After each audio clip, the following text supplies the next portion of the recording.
Welcome to this session on testing, concurrency, testing, and verification.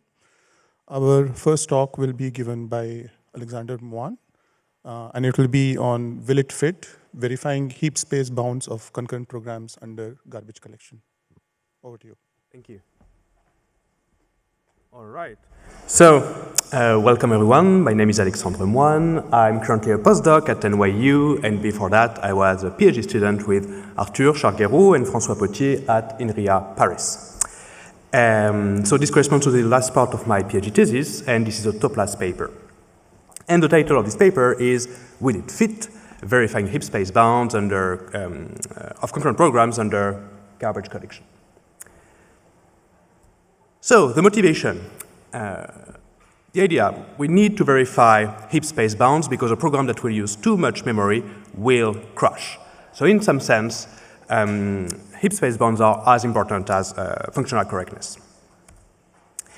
Here we are going to use separation logic. It's a separation logic talk. And the overall idea is to use one diamond here to represent one space credit or one free memory word. This is an old idea dating back to Hoffman in 1999.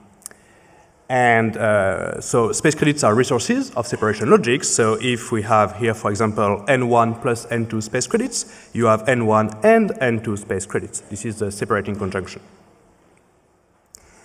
And in the case of manual memory management in languages such as C, things are conceptually easy, because allocation consumes space, so allocating a block of size 1 consumes 1 space credit and produces a points to assertion.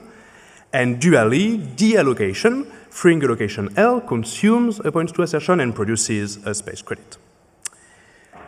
And then the soundness theorem of such a logic is that if you are able to verify the program T under the precondition of capital S space credits, then T is safe and will not run out of memory with a heap of a size at least capital S. So end of my PhD thesis? No, of course, because of garbage collection. So languages such as Java or POPL' have a garbage collector, a GC, that runs together with the program.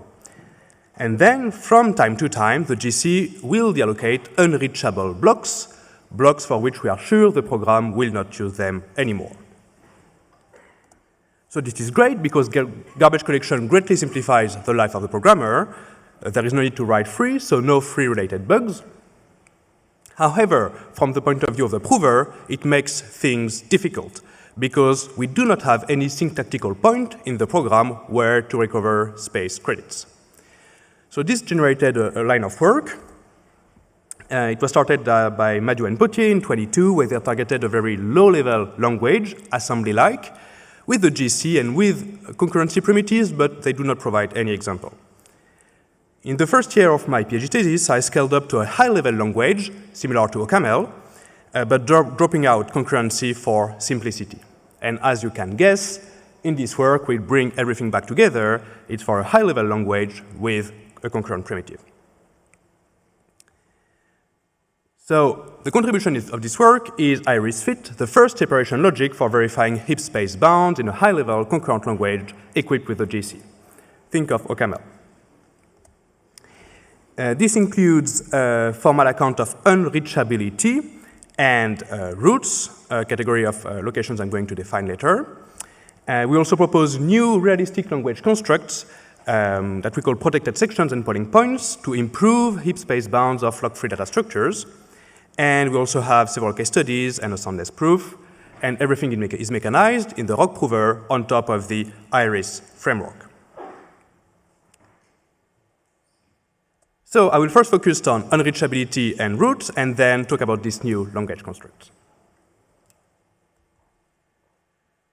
So as I said, the challenge here is where to recover space when we are proving the program.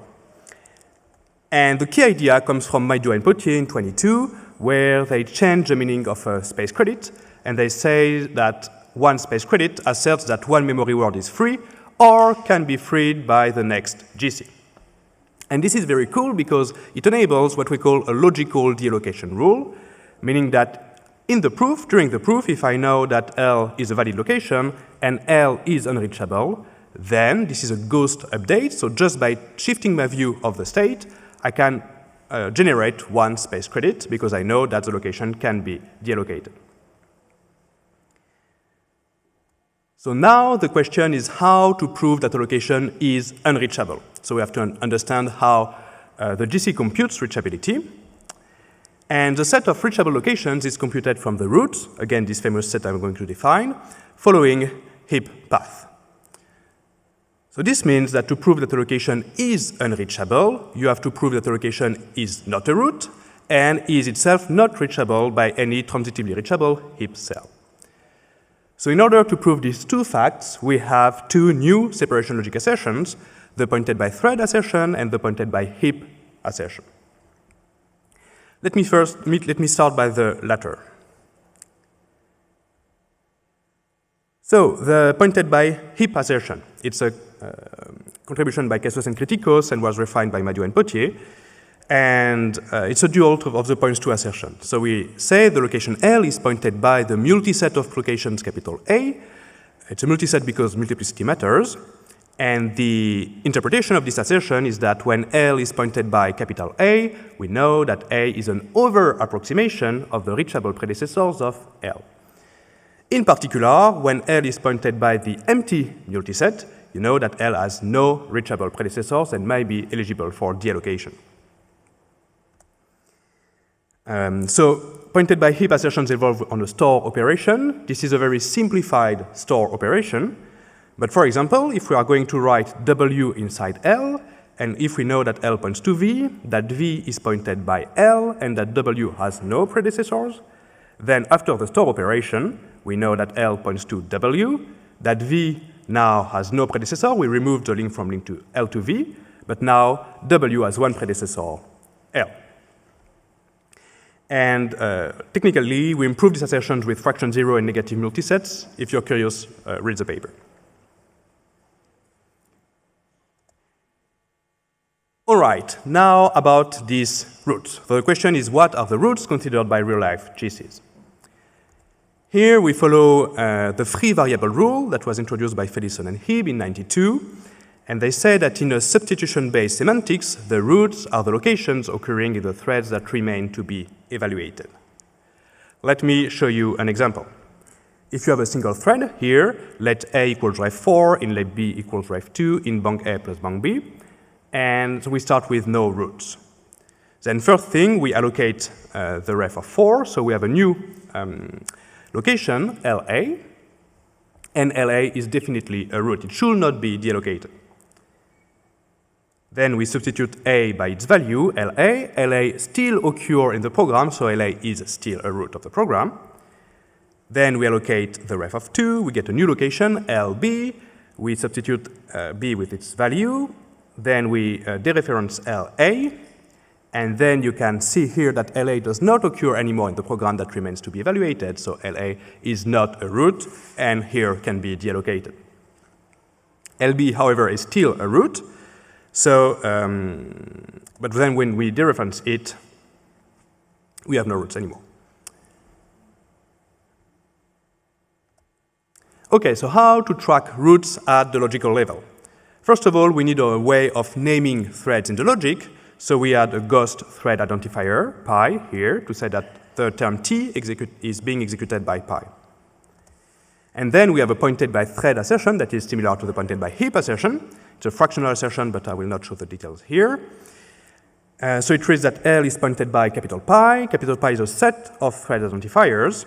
And L is pointed by capital pi, asserts that capital pi is again an over-approximation, but in this case of the threads in which L is a root. So in particular, if L is pointed by the empty set, then L is not a root and may be eligible for deallocation. A load operation, for example, updates a pointed by thread assertion. So again, it's a simplified version, but if we load the location L, and we know that L points to L prime, and L prime is not a root of any thread, then if we do this operation of thread pi, we obtain L prime. L still points to L prime, and now L prime is a root of thread pi.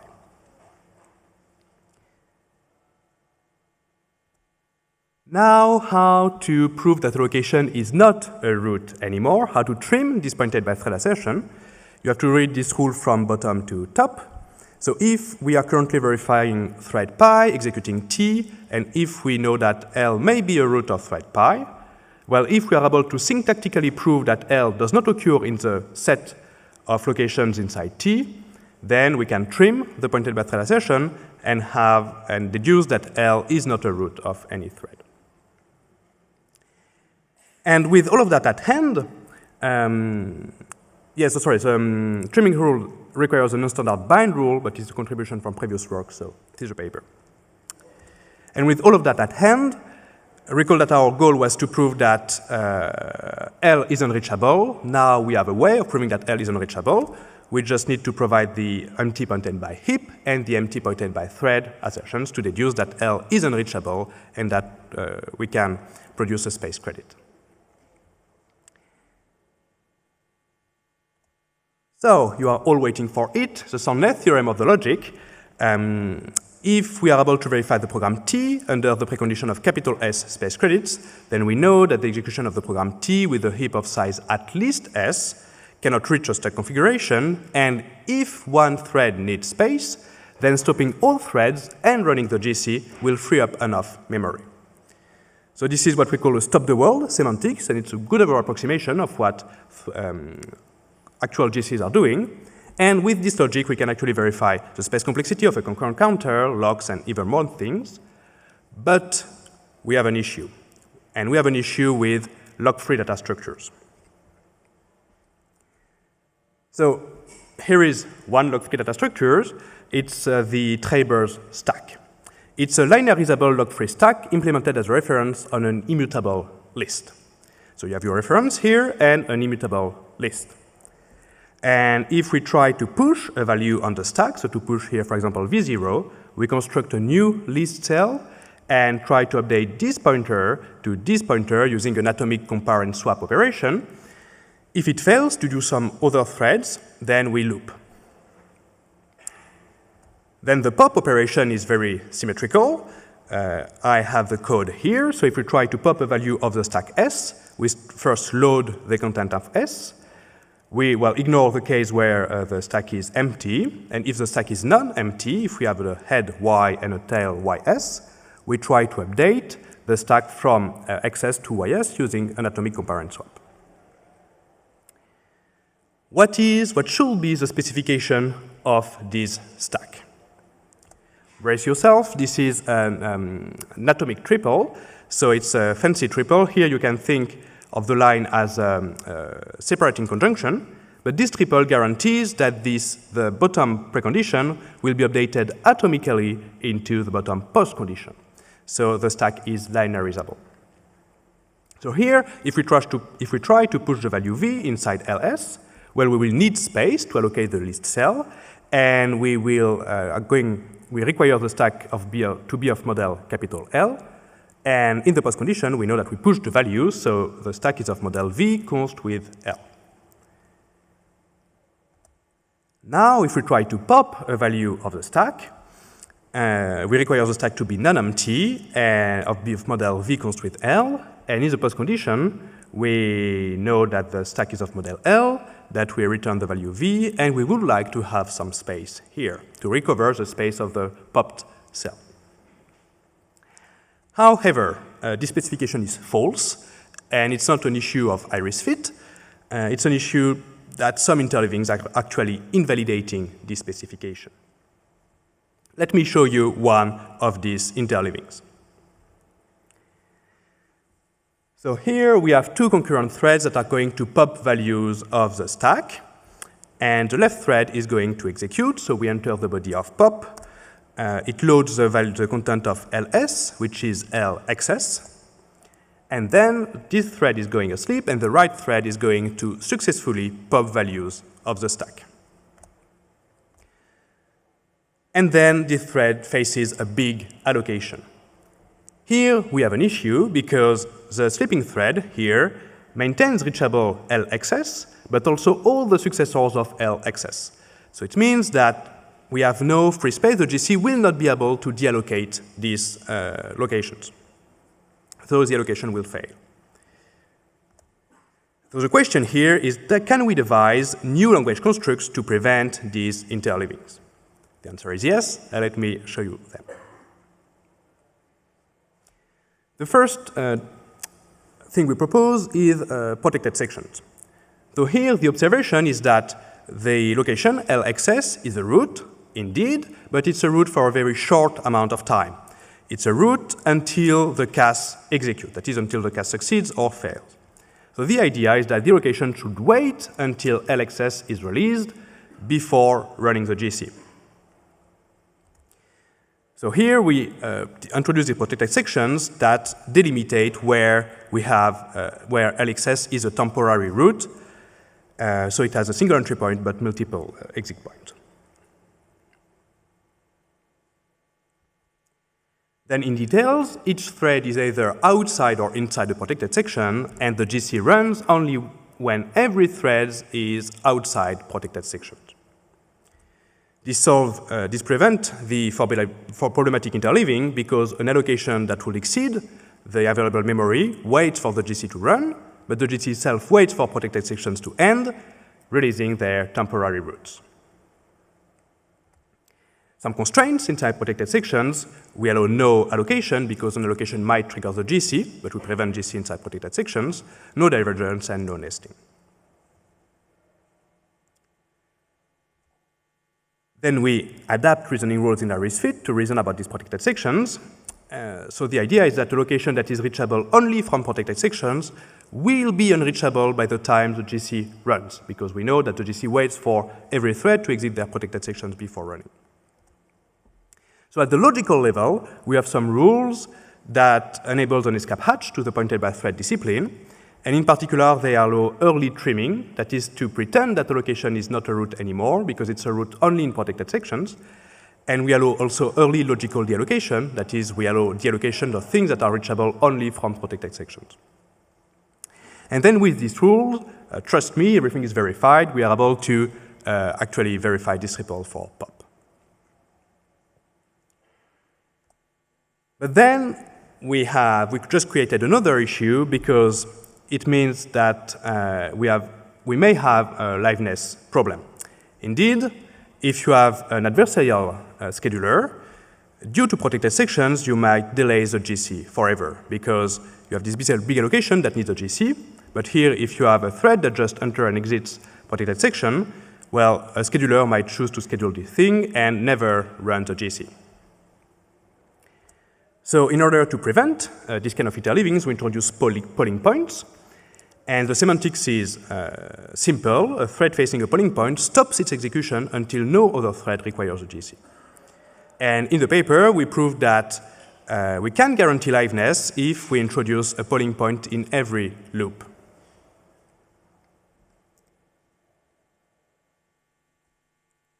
Back to reality, these protected sections and polling points are realistic because they are inspired by what we call safe points, which are a technique to implement the stop-the-world garbage collector of OCaml. Safe points conceptually both delimit protected sections and act as polling points. But here, what we propose is to ask the programmer to be explicit about protected sections, about these dangerous states, but to let the compiler insert polling points. As future work, we have several venues, for example, integration with verified compiler, in the sequential case with KKML, for example. Also, we would like to compare with safe memory reclamation schemes, which are kind of handmade GCs for languages such as C. But also, we would like to investigate how our system can be used as a foundation for type systems, like the AARA line of work by Hoffman. Also, some practical applications, adding protected sections for OCaml and providing some control over polling point positions, and some theoretical extensions with more advanced case studies, like the Harris list, and also weak pointers and ephemerons that are data structures that are not followed by the GC, and they are especially difficult to specify and verify. In conclusion, so I just presented IrisFit, the first separation logic for verifying heap space bound in a high-level concurrent language equipped with a GC. The key ingredients were space credits to keep track of the available heap space, the pointed by heap and pointed by thread assertions to prove unreachability, protected sections to improve heap space bounds of log-free data structures, and polling points to recover liveness. We have several case studies, so logs, traverse stacks, and even the Maker and Scott's queue. And everything is mechanized, and there is more in the paper, in particular rules for cycles and closures. And with that, thank you for your attention.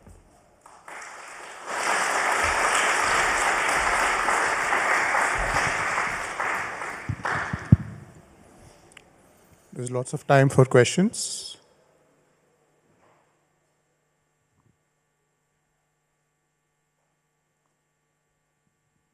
Right.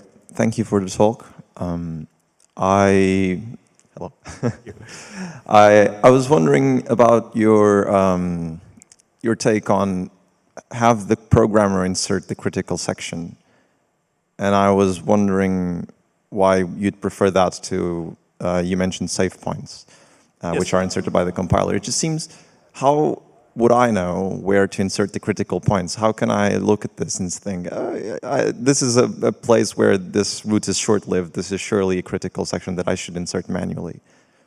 So most of the time, you should not insert protected sections, but what we identified is that there are really a problem in log-free data structures, and you should just write as big as possible protected sections inside log-free data structures. Right, because this only becomes a problem. You only need protected sections when you have these log-free data structures. We had these issues only with log-free data structures. Right. So when you're if you're a programmer doing log-free data structures, you need to take this into consideration. Yeah, you should care about them. Yeah. And if you forget to, you'll have a big problem. You might have a specific. Yeah.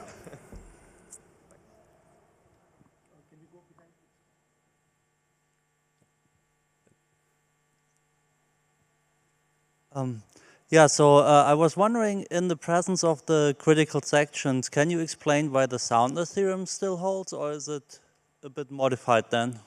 So the soundness theorem is the same, but we change the semantics. So now the GC is allowed to run only when every thread is outside a protected section. And by changing these semantics, we can say that when we verify the program, every allocation will succeed, because the allocation will wait for the GC to run, so we'd wait for every thread to exit their protected sections. So, sort of building on the previous question about protected sections and log-free data structures, I understand a protected section is not is not a critical section protected by a lock in the pure sense, but surely it requires some synchronization? Yes. So then the data structure is no longer lock-free? Yes, you're right. So first of all, the synchronization is introduced by polling points. These are the ones synchronizing. But this is already the case. Like the GC already synchronizes on these save points. Okay. So I think we'll have to move on. So let's thank the speaker once again.